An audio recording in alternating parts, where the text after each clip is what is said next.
y recordaba en aquellos tiempos que ellos eran niños y que venían a la iglesia acá. Y qué lindo es ver a través de los años el obrar de Dios, ¿no?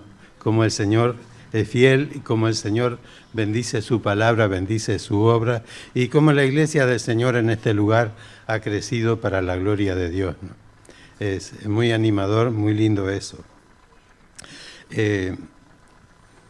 Gustavo me dejó como un muchacho joven, pero quiero decir que no es tan así, Gustavo, porque con mis 78 y medio, hoy en día no quieren que suba una escalera, porque ya me caí de una bastante alto.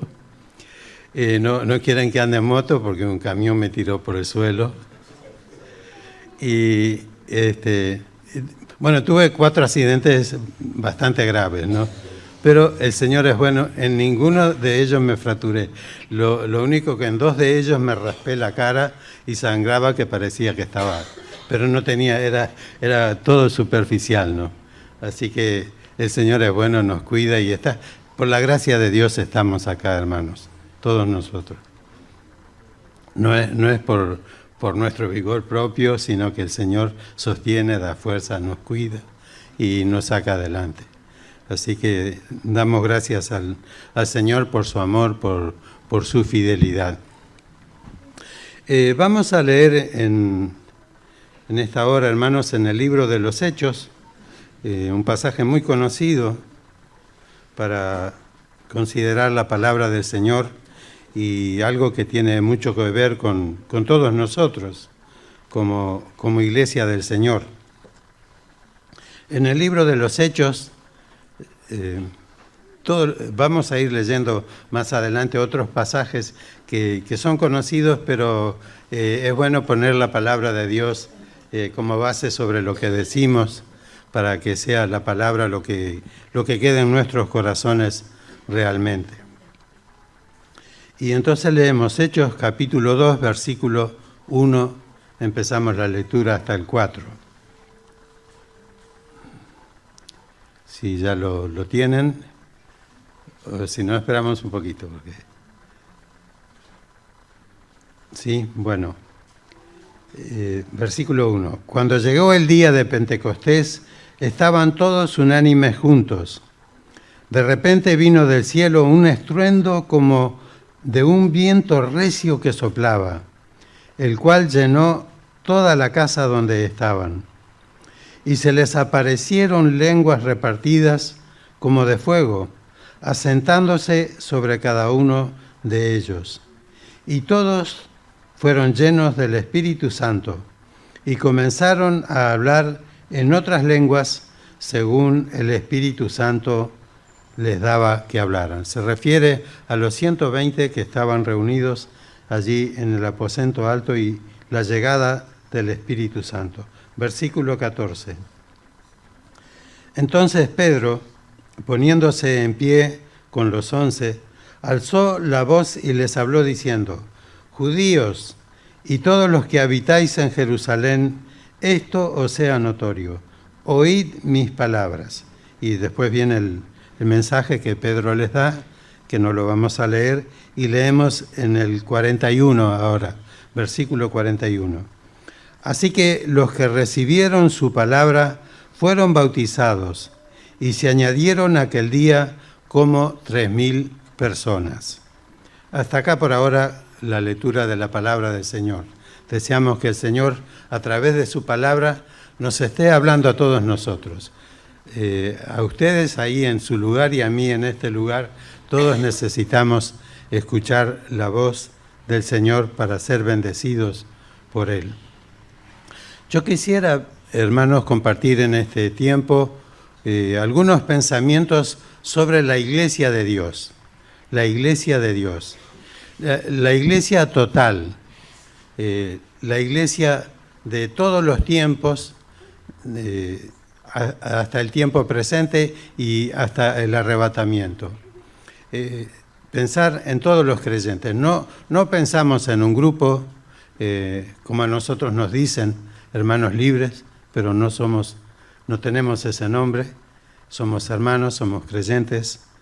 Y y otros grupos que tienen otros nombres, pero lo importante es que la persona haya recibido a Cristo como su Salvador, y todos aquellos que han recibido al Señor Jesús como su Salvador, aunque estén en un lugar totalmente desenfocado, como yo conocí a un creyente que después lo echaron, pero una persona que en la iglesia de Malvin Norte tenía que enseñar Biblia, era un escribano, y leyendo la palabra para enseñar, se convirtió en su casa, solo, con la palabra. Y fue a contarle al cura, radiante de alegría, y el cura le dijo, vos acá no enseñás más.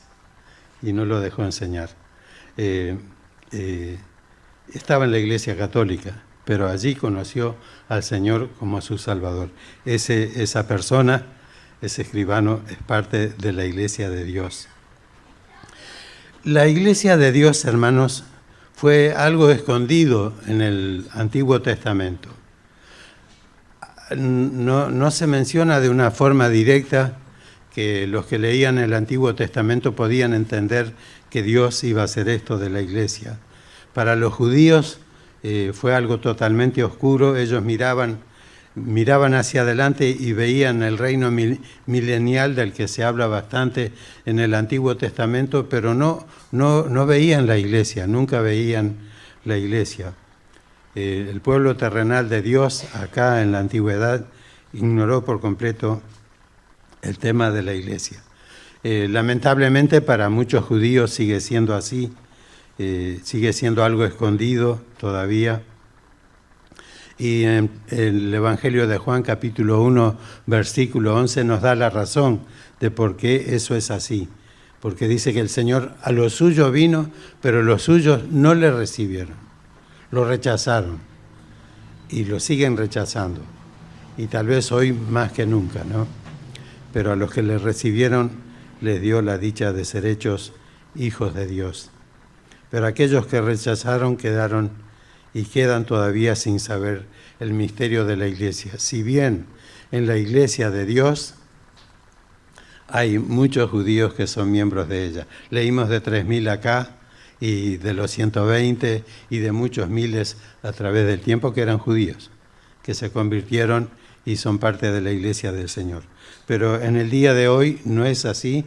En Jerusalén hay una iglesia cristiana, pero es bastante pequeña y no hay interés por saber del Señor Jesús. Y es curioso, hermanos, que en los evangelios la iglesia se menciona solamente en 2 lugares. En el Evangelio según San Mateo. En los demás evangelios no se menciona. En Mateo 16, 18, el Señor le dice a Pedro, yo también te digo que tú eres Pedro, y sobre esta roca edificaré mi iglesia, y las puertas del Hades no prevalecerán contra ella. El Señor estaba anunciando que iba a edificar su iglesia. También en Mateo, un poquito más adelante, capítulo 18, versículo 17, dice, cuando habla de las dificultades entre hermanos, si no los oye a ellos, a los 2 que debe llevar para hablar en segunda instancia con un hermano que hay que arreglar una situación, dice el Señor, si no los oye a ellos, dilo a la iglesia, y si no oye a la iglesia, tenlo por gentil y publicano. Son las únicas 2 veces que se menciona la iglesia en los 4 evangelios. Pero a pesar de que la iglesia en realidad comenzó después de la partida del Señor Jesús al cielo, las enseñanzas de los evangelios son todas aplicables a la iglesia. Eso es lo lindo. Uno lee la palabra y siempre va a encontrar cosas para aplicar en la vida de uno. En el Antiguo Testamento igual. Nosotros ahora con Élida estamos en el libro de Proverbios, y cuántas cosas hay cada día que uno tiene que tomar y aplicarla a la vida de uno. La palabra iglesia viene de una palabra griega que suena medio parecido, empieza con eclesia, y significa un llamado aparte. un llamado para reunirse aparte, afuera. Yo buscaba iglesia en una concordancia greco-española y no aparecía, pero busqué asamblea y entonces aparecían estas citas de los evangelios. Porque iglesia quiere decir más eso, una asamblea, para que nosotros también lo podamos entender mejor. Un conjunto de personas llamadas afuera, apartadas afuera para el Señor. Una asamblea convocada afuera, un llamado a apartarse para Dios. Eso es lo que significa la iglesia. Y eso es lo que debe significar para cada uno de nosotros también. Es necesario, hermanos, que nosotros sintamos eso. Sintamos que el Señor en su gracia, en su amor, en su misericordia, nos llamó a través del Evangelio, nos salvó, nos perdonó, nos justificó, nos hizo sus hijos para que sirvamos y vivamos para Dios.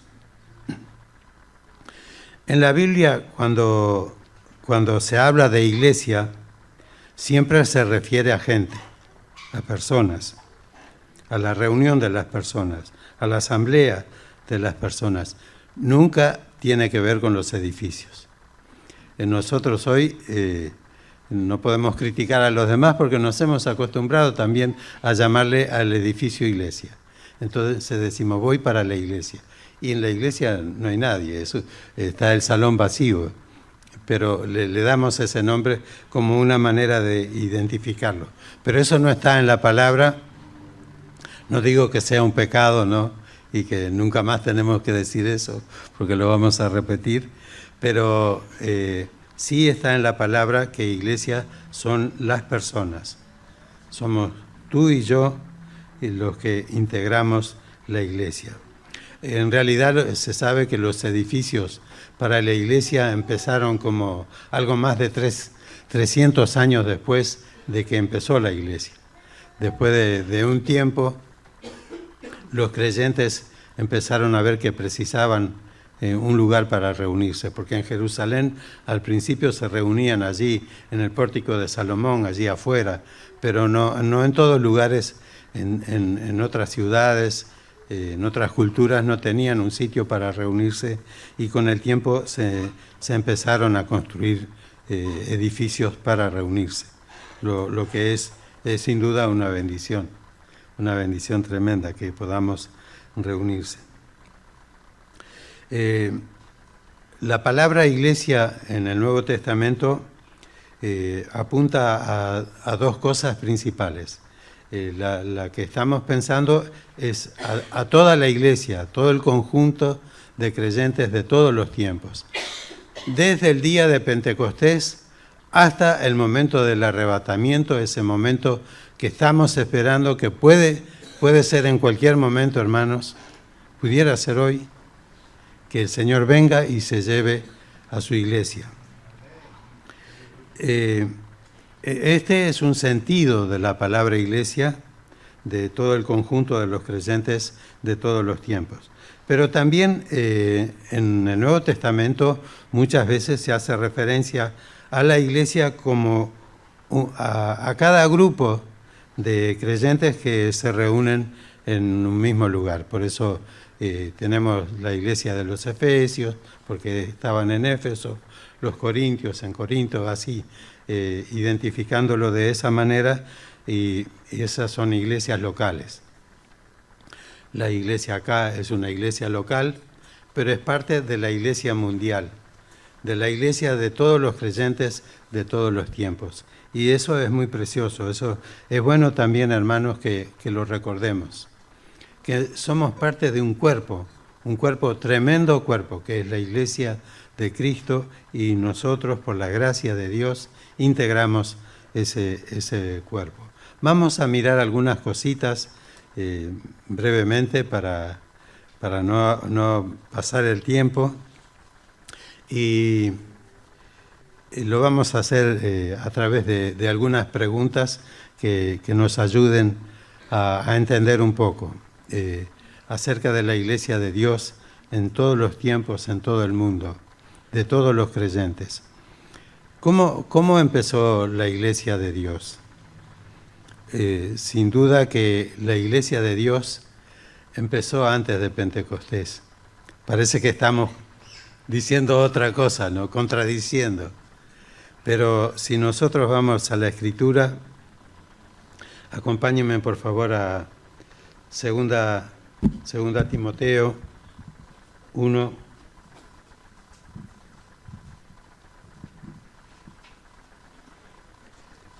9 y 10.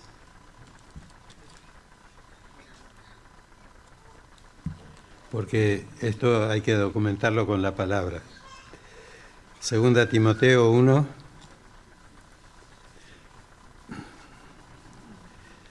el versículo 9 dice: Él nos salvó y llamó con llamamiento santo, lo leo de vuelta. Él nos salvó y llamó con llamamiento santo, no conforme a nuestras obras, muchas gracias, sino según el propósito suyo y la gracia que nos fue dada en Cristo Jesús antes de los tiempos de los siglos, pero que ahora ha sido manifestada por la aparición de nuestro Salvador Jesucristo, el cual quitó la muerte y sacó a la luz la vida y la inmortalidad por el Evangelio. Acá el apóstol le está recordando esta verdad tan preciosa que tanto nuestra salvación como el plan de la Iglesia, el plan para un pueblo salvado de todas las naciones, estaba en el corazón de Dios antes de los tiempos de los siglos. Yo no sé relacionarlo con la creación y decir que fue antes, pero no podemos imaginar cuánto tiempo antes, cuántos años antes, ¿no? Pero fue antes de los tiempos de los siglos. El Señor estaba pensando en la Iglesia, estaba pensando en nosotros, hermanos, estaba pensando en ti, estaba pensando en mí y estaba pensando en nuestra salvación. Y diseñó todo para que eso se cumpliera, y se cumplió en la persona bendita y gloriosa del Señor Jesús. Qué precioso es esto. En la cruz se desplegó todo ese amor que Dios tenía hacia nosotros, en la persona del Señor Jesús. A través de Jeremías, Dios había dicho: con amor eterno te he amado, por lo tanto te prolongué mi misericordia. Y vaya si fue así con nosotros. El amor de Dios, ese amor eterno, llegó a nosotros en la persona del Señor Jesús y nos dio esta salvación tan grande, tan preciosa que tenemos ahora. Pero podemos pensar que la Iglesia de Dios empezó ahí, en el corazón de Dios. Fue Dios el que empezó a trazar esos planes benditos y gloriosos que se cumplieron en el Señor Jesús, que se cumplieron en el descenso del Espíritu Santo, de acuerdo a todo lo que Dios había planificado. En la cruz se desplegó todo ese amor del Señor que apuntó a tu salvación y a mi salvación. Realmente es algo para inclinarnos delante de Dios y darle gracias por lo que Él hizo por amor a cada uno de nosotros. Y el plan de Dios en cuanto a su iglesia se completó, como sabemos, a través del libro de los Hechos, con la venida del Espíritu Santo. El Señor Jesús había dicho a los suyos que esperaran, que no se fueran, que se quedaran allí en Jerusalén y esperaran la venida del Espíritu Santo, porque el Espíritu Santo iba a venir para empezar a formar un cuerpo que es la Iglesia de Cristo. Y qué lindo, ¿no?, que en el día de Pentecostés sucedió eso. Hacía muy poquito que el Señor se había ido a la gloria, muy poquito que Él había ido para el cielo. Y los discípulos estaban viviendo momentos de mucha expectativa por las cosas que el Señor les dijo. Pero seguramente que los hechos reales superaron todas las expectativas de ellos en todo lo que sucedió, ¿no? Como estando reunidos aparte aquel grupo de 120 personas, empezó un estruendo tremendo y un viento fuerte, y dice que el viento llenó el lugar, ¿no? Parece que era un viento teledirigido, ¿no? Era como si viniera para este sitio solo. Fue así, algo que era para ellos, para los 120. Y no solamente el viento, sino unas lenguas de fuego que se pusieron sobre la cabeza de cada uno, ¿no? Tremendo. Era una manifestación sobrenatural del poder de Dios, el poder de Dios para hacer distintas cosas, para manifestar su voluntad, su gracia y su amor para con nosotros. Pero realmente fue algo impresionante lo que sucedió en aquel momento, en aquel día de Pentecostés. Seguramente los hermanos que estaban ahí reunidos se quedaron con una impresión muy fuerte por mucho tiempo de eso tan precioso, tan glorioso que hizo Dios en ese momento. Empezaron a hablar otros idiomas, empezaron a hablar idiomas que no conocían, que nunca habían estudiado, que ni los habían oído. Y el Espíritu le dio para que hablaran, y bueno, como sabemos, otros escucharon y decían, pero ¿de dónde sacaron esta enseñanza? Y que los escuchamos hablar en nuestra propia lengua, de los lugares de donde hemos venido, y estaban allí todos anunciando la gracia, el amor y la misericordia de Dios. Fue realmente un momento precioso, el momento que la iglesia tomó forma allí en el día de Pentecostés. Los residentes de las distintas regiones regresaron a sus lugares, tal vez sus países también, pensando en las maravillas que Dios había hecho. Y para aclarar un comentario negativo que surgió ahí en el momento, porque siempre hay gente para todo, ¿no? Entonces algunos empezaron a decir, están borrachos. Entonces Pedro, para aclarar eso, se pone de pie junto con los otros apóstoles y les predica el Evangelio. Y como leímos allí en el versículo 41, dice, así que los que recibieron su palabra fueron bautizados, y se añadieron aquel día como 3.000 personas. Qué bendito resultado en el comienzo mismo de la iglesia del Señor. El Señor obrando con poder, con gracia, con misericordia, y la gente aferrándose a esas verdades que habían sido presentadas por el apóstol Pedro. O sea que con estaríamos contestando con esto la primera pregunta. ¿Cómo empezó la iglesia? En el corazón de Dios, en primer lugar, pero concretamente después en los hechos, en el día de Pentecostés, allí con aquellos 120 que estaban reunidos. Otra pregunta que es importante, ¿qué es la iglesia? ¿Qué es la iglesia? La iglesia de Dios es una organización. Los católicos entienden que sí.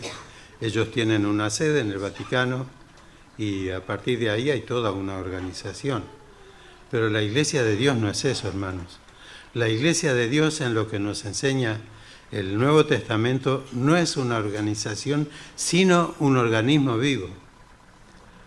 Un cuerpo compuesto por distintos y variados miembros, cada uno ejerciendo su función para que el cuerpo esté bien y para la gloria de Dios.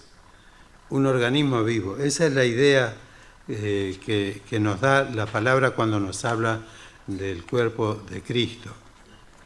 En 1 Corintios capítulo 3, versículo 9, el apóstol Pablo dice, porque nosotros somos colaboradores de Dios y vosotros sois labranza de Dios y edificio de Dios. Usando dos figuras distintas, no menciona ahí en ese caso el cuerpo, pero habla de dos figuras que tienen que ver con el cultivarse y con el edificarse, con crecer, porque él estaba escribiendo justamente para apuntando a eso, que los creyentes de Corinto pudieran dejar algunas cosas que tenían y afirmarse y crecer en las cosas del Señor. Los corintios necesitaban eso, entenderlo, que somos parte de algo que Dios ha diseñado, que tiene que cultivarse y tiene que edificarse para que crezca. Con las plantas es así, hay que cultivarlas para que estén en las mejores condiciones. En 1 Corintios capítulo 12, es un capítulo junto con otros pasajes, ¿no? Como Romanos 12 también y otros en los Hechos. Pero pensando en 1 Corintios 12, es un capítulo que habla detalladamente de la Iglesia de Cristo como un cuerpo. Y nuestra función en ese cuerpo como miembros. Y allí dice que, bueno, que todos somos miembros de ese cuerpo y que nosotros debemos considerar a nuestros hermanos como alguien con quien estamos participando, pero alguien a quien nosotros necesitamos. Un miembro no le puede decir a otro, no te necesito. Gracias a Dios que los miembros de nuestro cuerpo no piensan así, no se dicen no te necesito. Tal vez Mauricio y Selene nos podrían explicar más cómo es esa combinación de función de los miembros. Pero es precioso como Dios hizo, como Dios nos diseñó, y los miembros de nuestro cuerpo tienen funciones específicas que desarrollan para el bien común de nuestro cuerpo. En Efesios, lo vamos a leer también, capítulo 1, versículo 20, leemos hasta el 23, porque es muy precioso lo que dice acá. Esta fuerza operó en Cristo, resucitándole de los muertos y sentándolo a su derecha en los lugares celestiales, sobre todo principado y autoridad, poder y señorío, y sobre todo nombre que se nombra, no solo en este siglo, sino también en el venidero. Y sometió todas las cosas debajo de sus pies, y lo dio por cabeza sobre todas las cosas a la Iglesia, la cual es su cuerpo, la plenitud de aquel que todo lo llena en todo. Qué precioso. La Iglesia, la cual es su cuerpo. La Iglesia, hermanos, es el cuerpo de Cristo. Y habría mucho para decir en lo que Pablo dice acá. La plenitud de aquel que todo lo llena en todo. La plenitud de Cristo. Dios ha diseñado las cosas, hermanos, para que nosotros como Iglesia podamos manifestar la plenitud de Dios. En otro pasaje de las Escrituras, hablando de nuestra posición en Cristo, dice, y vosotros estáis completos en Él, dando la idea que el creyente no es algo que hay que organizarlo, programarlo todavía, sino que es algo que Dios ha diseñado y que funciona de acuerdo a los planes y propósitos de Dios. Y es así. Y la palabra nos enseña que Dios tiene planes y propósitos para cada uno de sus hijos. Y decimos hijos y estamos pensando en hermanos y en hermanas. Cada uno enseña la palabra que ha recibido del Espíritu Santo una capacidad, un don para desarrollarlo en el conjunto de la iglesia local donde estamos. Y el Señor conoce las necesidades de cada congregación y Él tiene la capacidad de preparar a cada uno para que funcione en la forma de vida. Y la cabeza de todo esto es el Señor Jesús. Dios lo dio por cabeza sobre todas las cosas a la iglesia, la cual es su cuerpo, la plenitud de aquel que todo lo llena en todo. Qué palabras tan preciosas, como para quedarnos con ellas. Otro pasaje que afirma la misma verdad es Colosenses 1:24.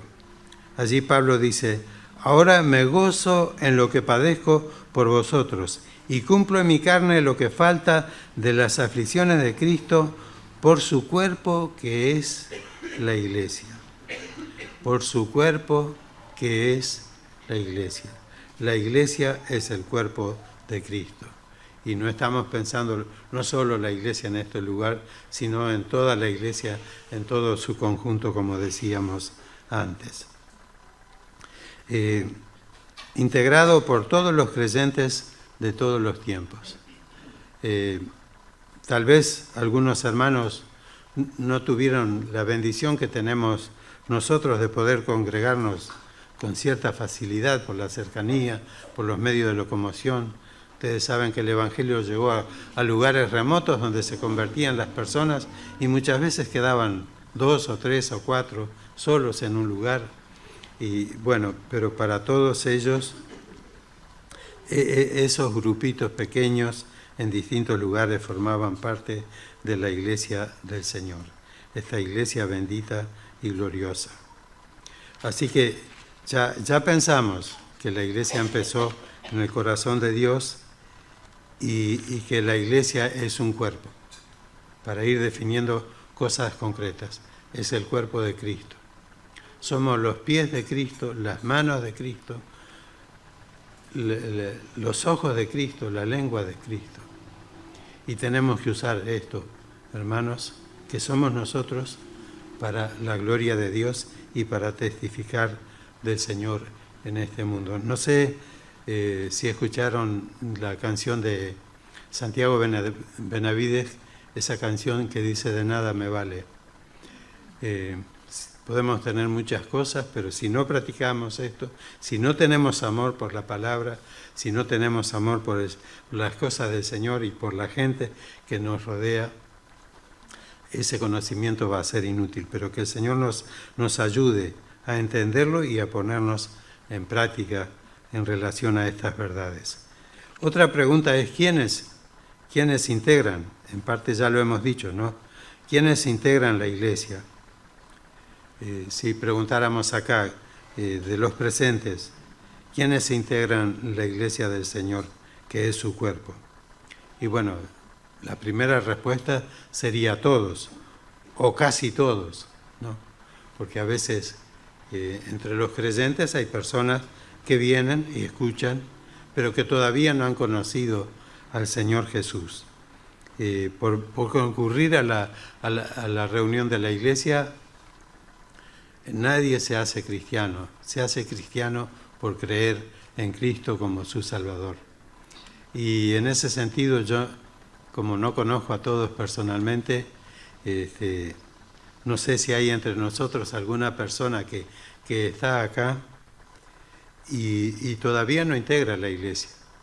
Viene acá, se siente a gusto, conoce a los hermanos, disfruta de este tiempo, pero si no ha recibido al Señor Jesús como su Salvador personal, todavía no es parte de la iglesia.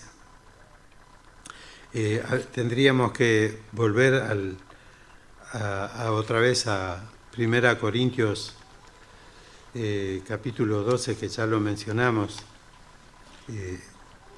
para mostrar cómo Dios obra. Allí Pablo le dice en 12:12: así como el cuerpo es uno y tiene muchos miembros, pero todos los miembros del cuerpo, siendo muchos, son un solo cuerpo, así también Cristo.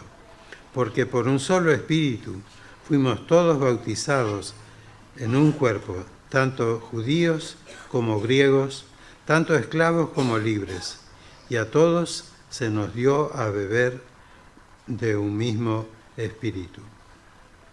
Por un solo Espíritu fuimos todos bautizados, todos introducidos en un cuerpo.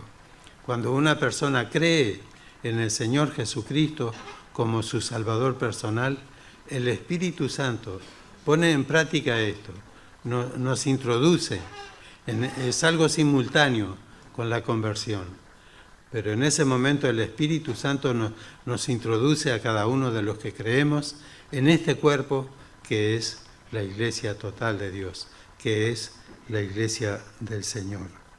Entonces, ¿quiénes integran? Bueno, los creyentes, los que han conocido al Señor Jesús como su Salvador personal.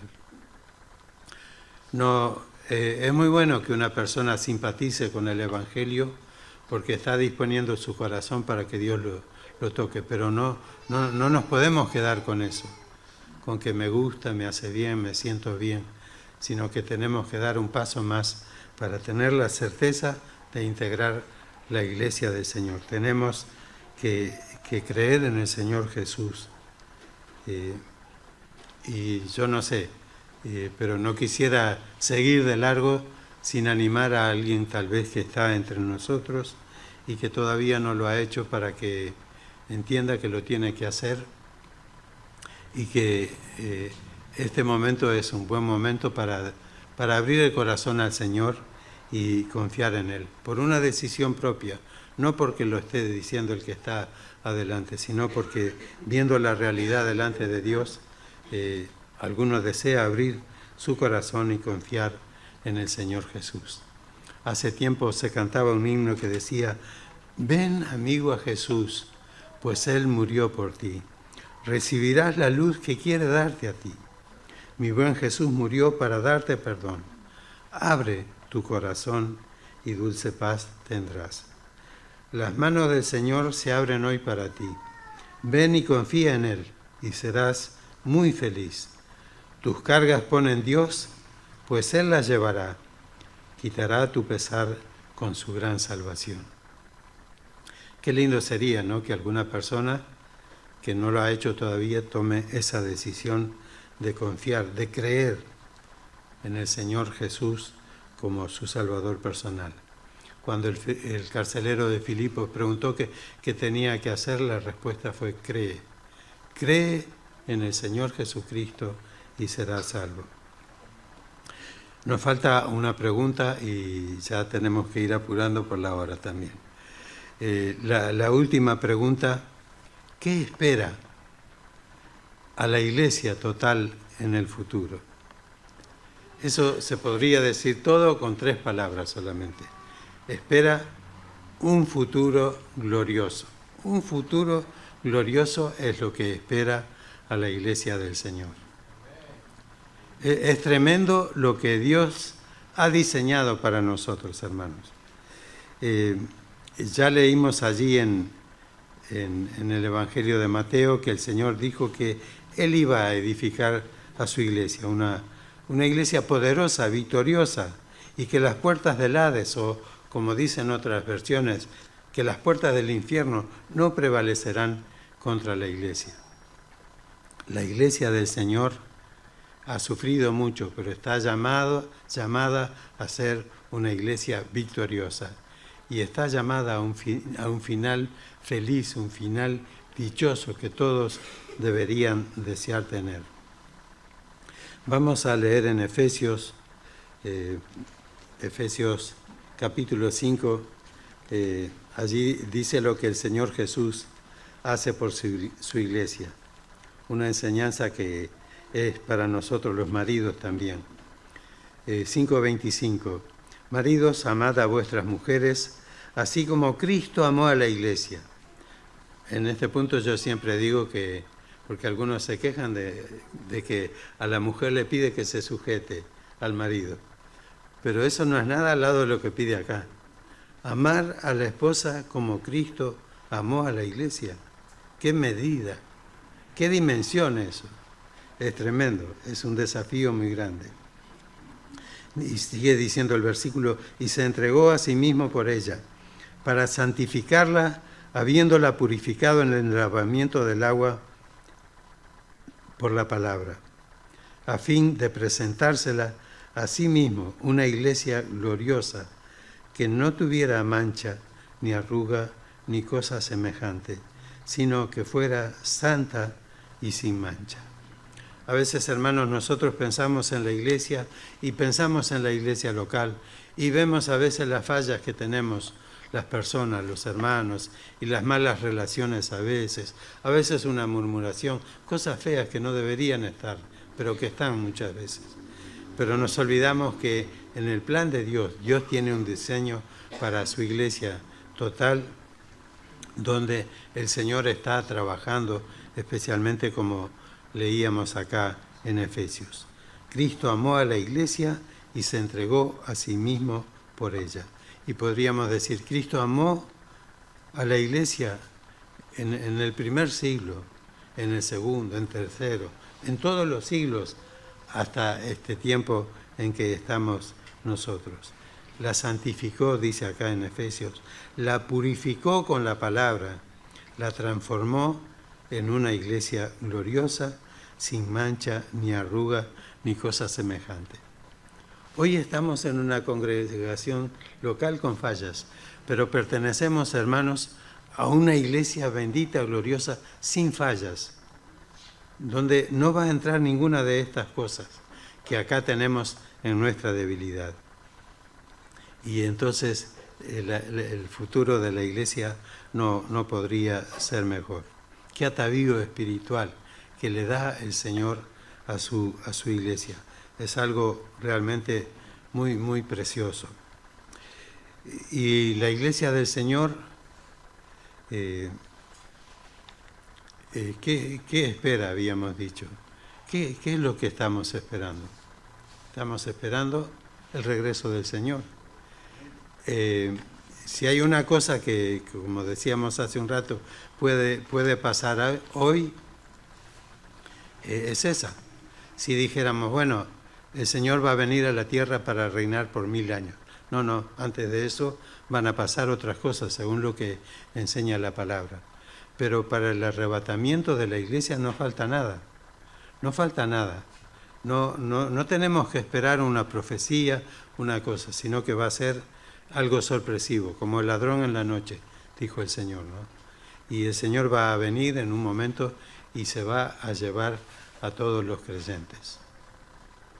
Y en los evangelios se usa la figura de que estarán 2 en un molino, uno será tomado y otro será dejado. El molino en el tiempo bíblico y en mi tiempo de niño en Galicia era algo comunitario y era algo donde se iba a moler el trigo a la orilla de un arroyo, de un río que funcionaba una piedra muy grande, moledora, y había que hacerlo por turnos, ¿no? 2 haciendo esa tarea, uno tomado, el que es creyente, tomado, y el que no es creyente, dejado. Y también dice, estarán 2 en una cama, uno será tomado y otro será dejado. Qué triste, ¿no? Que alguien tenga que ser dejado porque no decidió confiar en el Señor Jesús como su Salvador personal. Tenemos que leer, hermanos, perdonen tanta lectura, pero Primera Tesalonicenses, capítulo 4, estamos leyendo pasajes muy conocidos, ¿no? Versículo 15, donde Pablo le dice a los tesalonicenses, por lo cual os decimos esto en palabras del Señor, que nosotros que vivimos, que habremos quedado hasta la venida del Señor, no precederemos a los que durmieron. El Señor mismo, con voz de mando, con voz de arcángel y con trompeta de Dios, descenderá del cielo. Entonces los muertos en Cristo resucitarán primero. Luego nosotros, los que vivimos, los que hayamos quedado, seremos arrebatados juntamente con ellos en las nubes para recibir al Señor en el aire. Y así estaremos siempre con el Señor. Qué precioso, qué precioso. Aquí una breve pero clara descripción de cómo va a ser ese momento que el Señor venga a llevar a su iglesia. Los muertos en Cristo resucitarán primero. Partir y estar con Cristo, decía Pablo, es mucho mejor, pero el cuerpo queda en el sepulcro. Pero los cuerpos de los sepulcros van a ser resucitados, van a resucitar primero. Y esos cuerpos resucitados y ya glorificados se van a juntar con nuestros cuerpos que como dice allí en 1 Corintios 15, van a ser transformados. No nos vamos a ir de este mundo si el Señor viniera hoy en las condiciones que estamos, porque nuestros oídos no aguantarían y sería un desastre para la iglesia. Muchos doctores precisaría el Señor allá arriba en ese momento si fuéramos así. Pero vamos a ser transformados. Nuestro cuerpo va a ser semejante al del Señor Jesús resucitado. Y nos vamos a ir con Él en el arrebatamiento, a encontrarnos con el Señor en el aire, en las nubes. Algo bien privado, algo bien íntimo entre la iglesia y el Señor. El Señor va a llevar a su iglesia de este mundo. ¿Qué espectáculo vamos a ver, hermanos? Glorioso, bendito. Los creyentes de tantos años, los apóstoles, otros personajes, tantos creyentes que admiramos, Spurgeon, un montón de gente de la que leemos cosas muy lindas, van a estar ahí. Y algunos de nosotros nos vamos a reencontrar con nuestros seres queridos, nuestros padres. Yo sé que mis padres están ahí, qué lindo. Y para muchos va a ser así un reencuentro bendito, glorioso, no solamente con el Rey de Reyes y Señor de Señores, sino también con todos aquellos que le han conocido como su Salvador personal. Tremendo lo que nos espera. La Iglesia tiene una esperanza gloriosa y bienaventurada. Es tu esperanza, hermano, es tu esperanza, hermana. Apropiémosla, tomemos estas cosas y tomemos vigor y fuerza para trabajar y servir al Señor mientras Él nos tiene acá. Luego del arrebatamiento, en Apocalipsis se describe claramente, y también el apóstol Pablo en 2 Corintios 5:10 dice que es necesario que todos nosotros comparezcamos ante el tribunal de Cristo. Lo que sigue al arrebatamiento cuando el Señor nos traslada a su presencia es que allí se van a examinar las obras de los creyentes. No es un tribunal de juicio, es el tribunal de Cristo. Y el Señor allí, en ese tribunal, va a recompensar a sus hijos, va a entregar a sus hijos premios por lo que hicieron mientras estaban aquí en la tierra.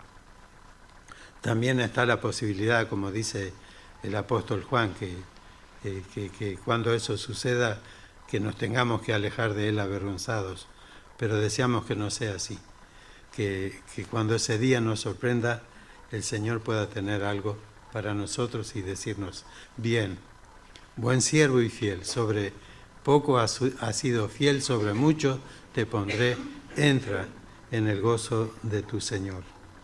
Es muy animador lo que dice Colosenses 3, 23 y 24, que dice, y todo lo que hagáis, hacedlo de corazón, como para el Señor y no los hombres.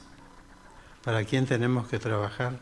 Para el Señor y no los hombres, sabiendo que del Señor recibiréis la recompensa de la herencia, porque a Cristo Jesús servís. Y el Señor en los Evangelios dijo que ni un vaso de agua entregado en su nombre va a perder su recompensa. Ni un vaso de agua. Que las cosas que hagamos, hermanos, sean motivadas por el hecho de servir al Señor, de honrar al Señor, de glorificarle, y el Señor va a recompensar eso. Sería interesante entrar en más detalle de estas cosas, pero son muchas cosas. Otra cosa que espera la iglesia es una gran fiesta. Nos esperan las bodas del Cordero. Y en Apocalipsis, si no se enojan, lo voy a leer para no agregar mucho comentario mío y que sea lo que dice la palabra. Apocalipsis capítulo 19, versículo 7 dice, gocémonos y alegrémonos y démosle gloria, porque han llegado las bodas del Cordero y su esposa se ha preparado, la iglesia, se ha preparado. Y a ella se le ha concedido que se vista de lino fino, limpio y resplandeciente. Pues el lino fino significa las acciones justas de los santos. Qué precioso. La iglesia presentada delante del Señor como algo realmente muy hermoso. Y en esa iglesia, hermano, vas a estar tú y voy a estar yo. Vamos a estar todos nosotros ahí en esa celebración tan preciosa. Por ese motivo, como empieza diciendo acá el versículo 7, de gozarnos, de alegrarnos con el Señor. Después de eso, viene el tiempo que se produce la segunda venida del Señor al mundo, a este mundo. Después, el arrebatamiento del Señor no llegó a la tierra, es en los cielos, en el aire. Y ahí, en su segunda venida, el Señor va a venir para establecer un reino milenial, un reino por 1000 años. Esta parte, la segunda venida, se relaciona también con el arrebatamiento. Entonces, algunos hermanos dicen que en el arrebatamiento el Señor viene por su iglesia. Y para el reino milenial el Señor viene con su iglesia a este mundo. Va a ser el día del Señor en primer lugar. Habría que explicar esto con más tiempo, el día del Señor y el juicio de las naciones. El comienzo del milenio empieza con eso. Y el Señor va a establecer un reino en este mundo y la gente va a vivir de una manera que no ha conocido nunca. La cosa más parecida al cielo va a ser lo que el Señor va a hacer acá en este mundo. Me gustaría leer así, sin comentarlo mucho para ser rápidos, porque ya me pasé de la hora, algunos versículos. Mateo 25:1, no se preocupen por buscarlo, hermanos. Dice, entonces el reino de los cielos será semejante a 10 vírgenes. Y después en el 14, el reino de los cielos es como un hombre que yéndose lejos llamó a los siervos. Y está presentando el Señor acá el reino de los cielos que se iba a establecer como el estado eterno. Porque después del milenio, cuando terminan los 1000 años del reino del Señor en la tierra, durante ese tiempo Satanás ha estado atado, preso, digamos, sin poder hacer nada, pero ahí va a ser soltado otra vez y después viene el juicio final y viene el estado eterno, ese tiempo bendito y glorioso que nos espera a todos los creyentes para disfrutar de estar en el reino eterno de Dios. Y acá en el Evangelio de Lucas, el Señor también hablándole a los discípulos, se lo quiero leer porque es la palabra de Dios. Lucas 22, 28 dice, y vosotros sois los que habéis permanecido conmigo en mis pruebas.